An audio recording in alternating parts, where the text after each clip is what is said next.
it's your girl Shavonda. Yo, welcome back to my channel. And in this video, we're going to discuss, do you fear commitment? Not even discuss, but like I'm going to take an exam. Like I'm on psychologytoday.com and it says relationship commitment test, 20 questions, 3 minutes. Do you fear commitment? While it's natural to feel some anxiety about committing to one person long term, many people can weigh the pros and cons and jump in when it feels right. But those who fear commitment may have such a strong aversion to serious or exclusive relationships that they run away from no matter how good they are. Take the test to see if you're ready to commit. The thing is, I'm not afraid of commitment. I'm afraid of getting into a relationship, committing to that person, liking that person a lot, and that person doesn't even like me the way that I like them. That's what I'm scared of. That makes me not want to get into a relationship at all. And truthfully, I'm going to be very honest, I've never been in a real relationship. And I'm 28 years old. Have I had situationships? Yes. Am I the type of person to continue on with someone if they cross boundaries more than once? No. So that would be like, it doesn't even get that far to a relationship, because if I already expressed and we had a conversation, we laid it down, boundaries that needs to be set. What do you like? What do you not like for the person that you think you want to be with? What is it that you do not want the person to do? And I will put everything on the line. And then you got the nerve to test to see what I will allow. If you got to test somebody, you don't need to be with that person at all. And then I also feel like relationships is common sense. If the cons outweigh the pros, do you think you should still be in a relationship with this person?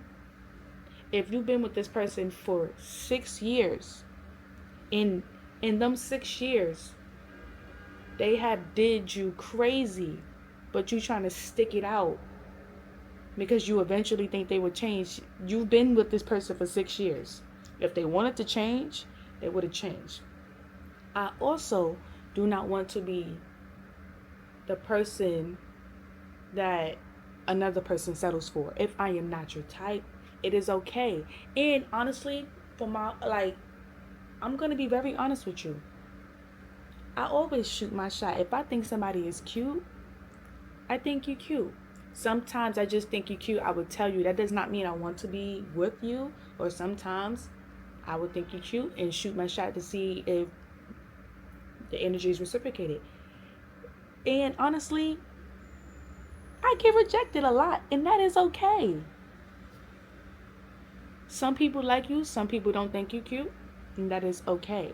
And honestly, quite frankly, throughout my whole life living in New York, I've never been anybody's type. They would pretend like I'm their type. And I would have to be like, you do know that it is okay to say you don't like me the way I like you. It's okay. People get their feelings hurt. Will it hurt my feelings? Yes. But it's okay. It's not the end of the world. But that's the thing. Some people can't take rejection. And honestly, sometimes I used to be able, not even I used to, I can tell when somebody don't like me. It's just a matter of, nigga, say it. Say that shit. You say it with your chest. It's okay. The thing is, they want to be able to pretend that they like you and get the benefits. I don't even know if that makes sense. It's like being in a situationship, but then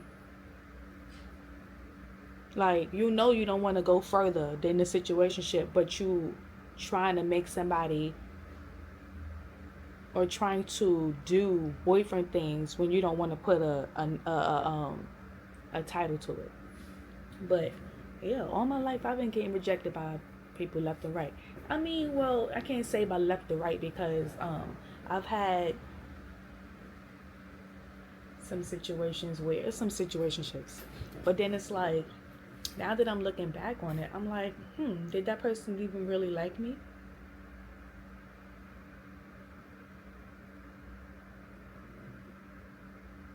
All you gotta do is tell the truth, be honest. Like, just be honest. My ego is not to the like. I don't have a big fucking ego. It's either you like me or you don't. It's either I like you or I don't. It's never that serious. But again, do you fear commitment? Let's take this quiz and see. Okay, using the key below, answer the questions based on how strongly you agree or disagree with the statement. The idea of making a long-term commitment makes me anxious.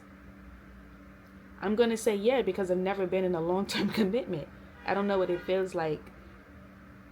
Like I could have me and a person had a crush on each other before it was mutual, but then it's like it's given you want me to chase you and I'm not chasing you.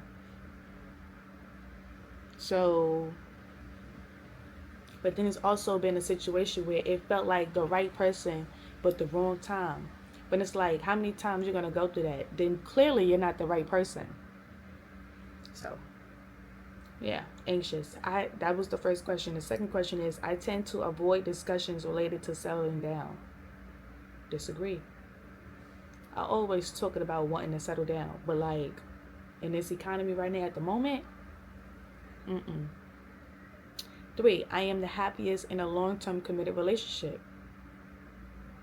That's gonna have to be what does the brown stands for? There's disagree and agree, and then there's like the little button in between. It's basically like I wouldn't know. Never been in a long-term relationship or even a short-term relationship. I don't even think, no, not even when I was younger. I used to have crushes on God. I used to have crushes on people, and the thing is, they would like me too, but then it will always be another girl. Someone will always look prettier than you, and that is okay. Just don't try to play like you like me and then you really want to be with her. If you like her, okay. 4 is it makes me uncomfortable when others talk about long-term relationships. No. I love love. I love seeing people in love. I like to hear how you fell in love with this person. Like, what made you realize this person was for you? I like to hear those stories. 5 is I end relationships when they become serious.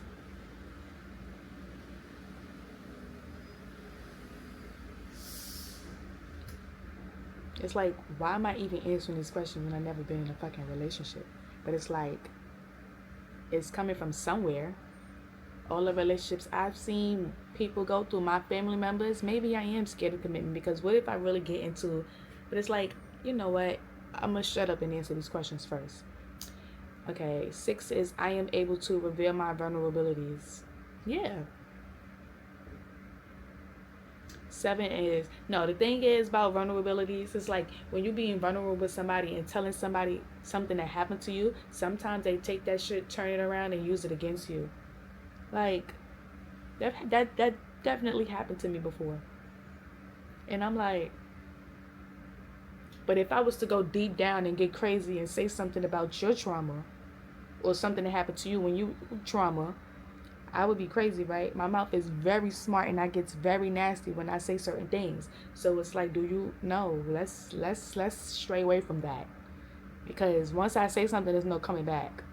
I choose my words wisely and I know how to hurt your feelings using my words. You're gonna be thinking about that shit for a long time. And I'm gonna make it make sense. Whatever I say is always the truth. It's not like I made it up. Fuck. I just got mad. Okay, question 7 is I generally date more than one person at a time. I don't have the brain capacity to keep up conversations. I get irritated fast. I don't got time for that. I mean, and that's what you're supposed to do when you're dating people. You're supposed to date people at once, not like intimately. Like you can date multiple people at once. But I just, me personally, that's just not for me. I'm not, no, I don't do that. Question 8 is, I often feel suffocated by partners' romantic expectations. Mm-mm. If a man was clingy, I would like it. I would like it because also, I mean, I don't think it's clingy. What is it called? It's like you just like to touch them. Like you just want to be like this. Physical touch. But like you're not clingy, you just want to be on their arm. Like something has to touch. Is that clingy? That might be clingy. That might be clingy. Okay, question number 9 is my ideal relationship would be open, non-monogamous. Non-monogamous. Disagree. I am not. No, no, absolutely not. No, I'm not no poly type of bitch. I am a one man type of girl. No, I don't like that at all. I like attention to myself. I can't be in no poly relationship because I want all the attention to myself. We are in a relationship. I see you, you see me, and that's it. And then no, well, to the people who like poly relationships, kudos to y'all. Me, no. I like monogamous. Question 10 is, when I think of plans, I avoid thinking about my partner. If I was in a relationship, I wouldn't want, no. Question 11 is, my partner tends to be the more invested person in the relationship.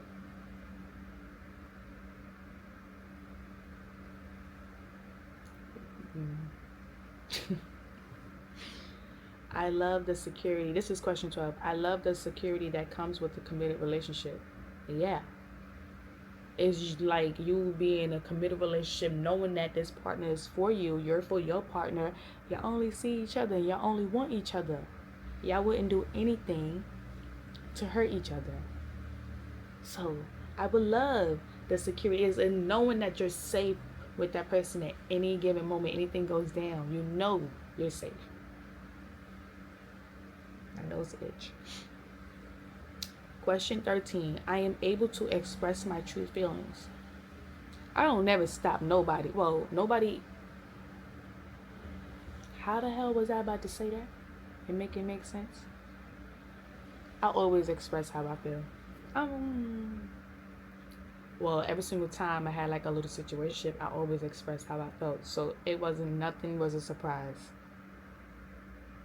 So, question 14. I appreciate when my partner relies on me for emotional support. Agree. You can tell me how you feel and we can get through it together. And I will never take anything that you tell me and use it against you. That is not me as a person. If you did it to me first, I'm going to show you how it feels to be done back to you. I'm a tit for tat type of person. And that's not good.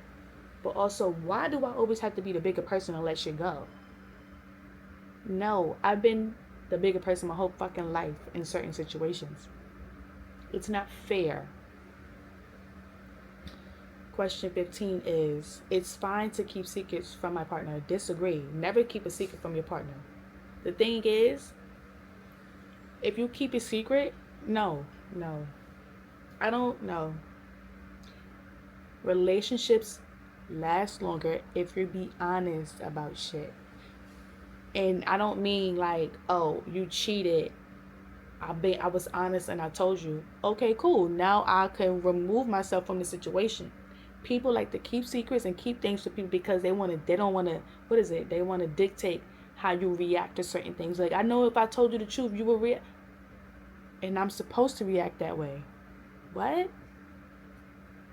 Okay, question 16 is, I think about opportunities I'll miss if I'm in a committed relationship.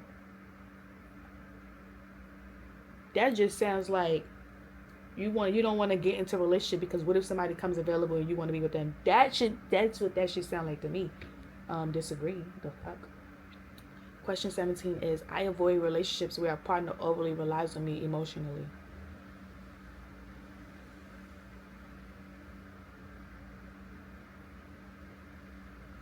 I mean, nah, I don't know. I put like the middle response to that.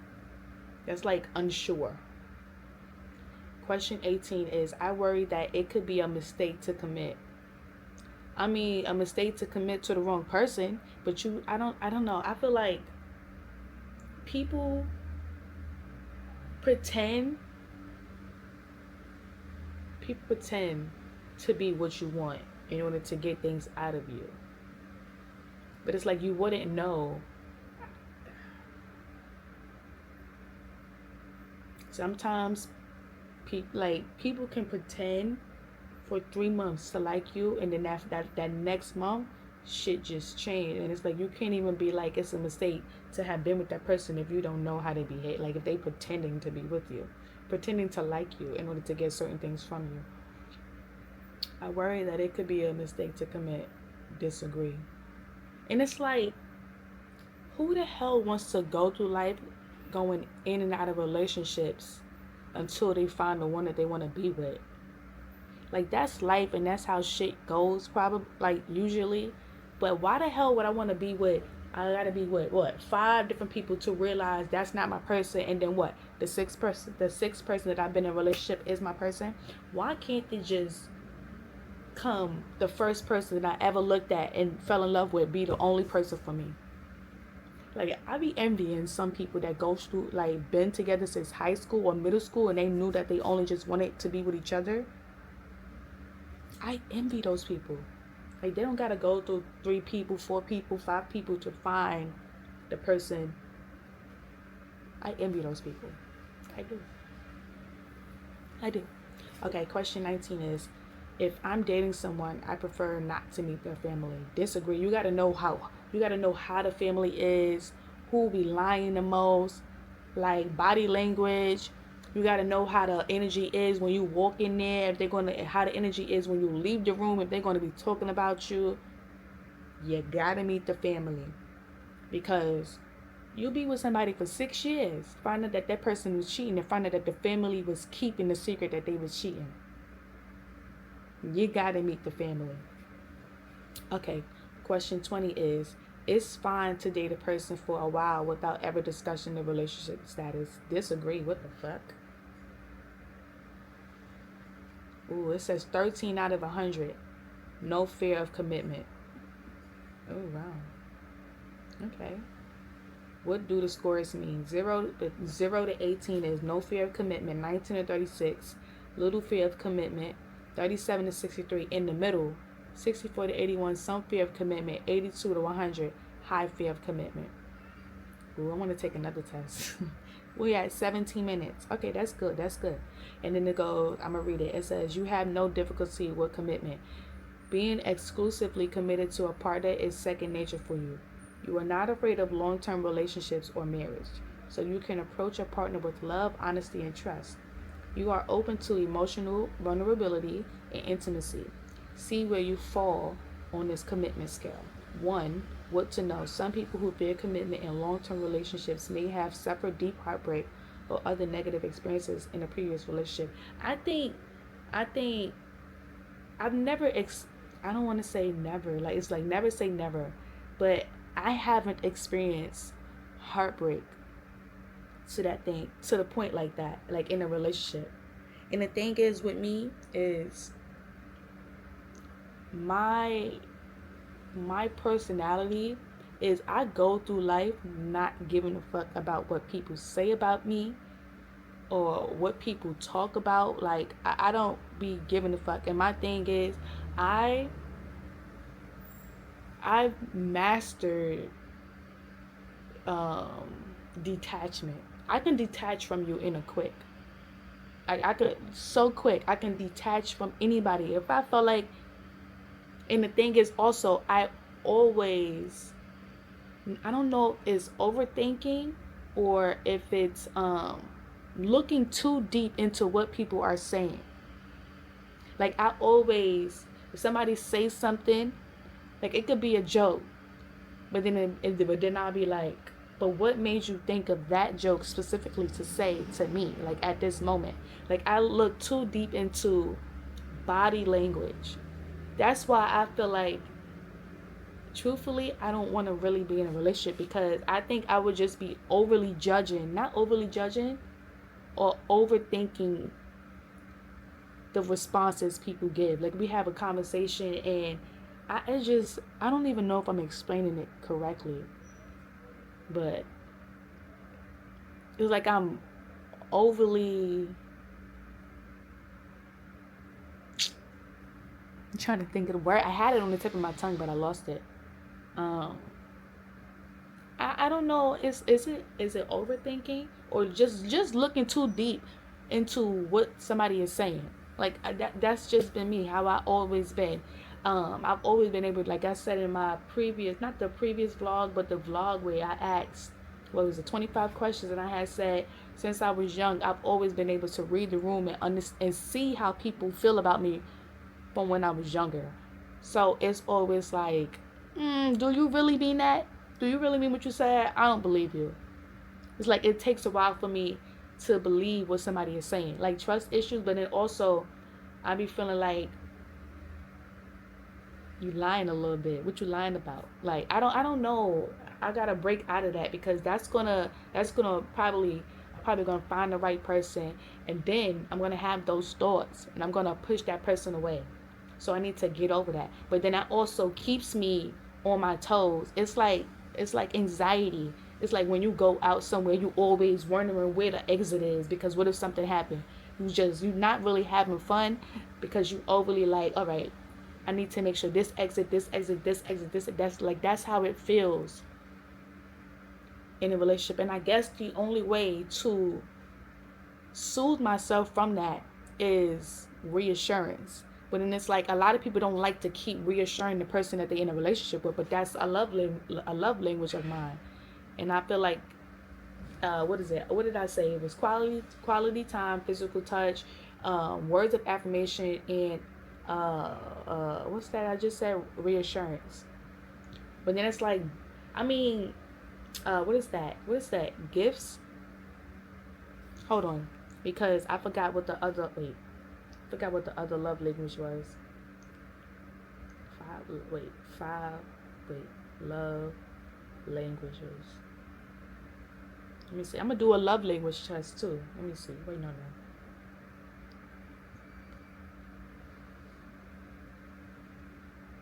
Let me see. Okay, hold on.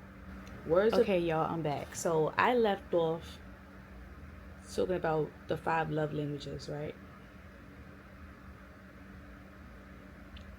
And I was saying I don't really care about receiving gifts, but if that is my partner's love language, then clearly I will have to compromise, right?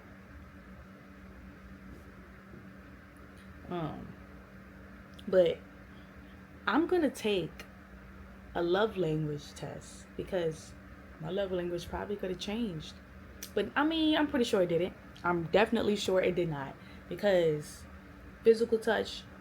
I feel like we like when people think of physical touch, they think of sex. You don't always have to have sex for physical touch.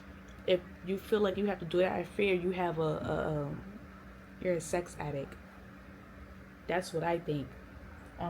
But just sitting with somebody, my foot on their foot, or their hand touching my arm, like just anything, just touching. I just want to just go like this, or laying on them. Like that's what I be thinking about physical touch, non-verbal cues, right?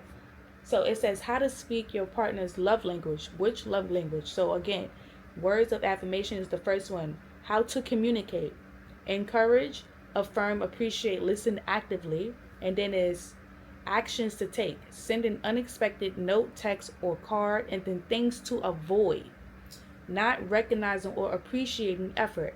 The second one is physical touch, right? So nonverbal use of body language and touch to show love. That's how to communicate.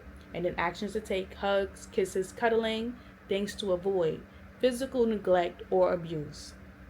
The next one is receiving gifts. How to communicate again. Thoughtfulness, make your spouse a priority. Actions to take. Give thoughtful gifts and gestures. Express gratitude when receiving gifts. Things to avoid.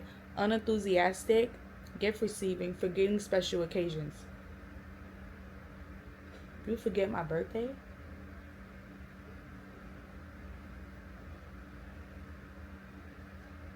Quality time, uninterrupted and focused conversations. One-on-one time is very important, right? And then actions to take, create special moments, take walks, and do small things with your partner. It's the little things that count. That should be common sense. And then things to avoid, distractions when spending time together. If we are together and we're doing eye contact and we're focusing on each other, you should not be on your phone. You should not be answering any text messages or phone call, right? So, and then long time without one-on-one time. That's things to avoid, right? And then acts of service. Let them know you are wanting to help, to lighten their load. That's how to communicate. Actions to avoid. Oh, actions to avoid. No, actions to take. Make them breakfast or dinner. Go out of your way to help with chores. And I think that's without them having to ask you to do that. That's just something you should want to do on your own. And then things to avoid. Lacking following through on small and large tasks. Like if somebody asks you, if your partner asks you to go to the grocery store and get these things, these 5 items, and you've been home all day, or you've been home all day, you ain't got to work, or it's a Saturday and they got something to do, right? 5 things to pick up. You could have went into that in 20 minutes. And then after all day, they come back home and you ain't never went to go get it. Or as soon as they come in, you go get it as soon as they come in the house. That's crazy.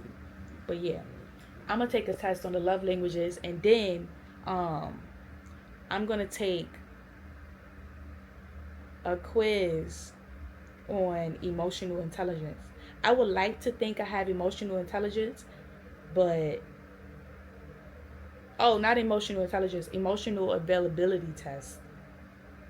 How emotionally available are you? I always seem to come in contact with guys who are always emotional unavailable. Always. Why is it doing that?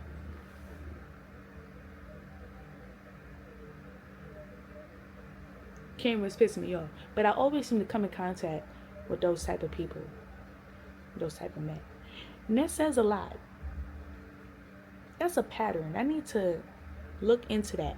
Maybe me being emotional unavailable is attracting them. I don't know. But this is going to be the last thing I say. And I'll see you guys in the next video. Because again, I said I'm going to do the emotional availability. Can I talk? Emotional availability test. And then the love language test. Yeah. Peace out.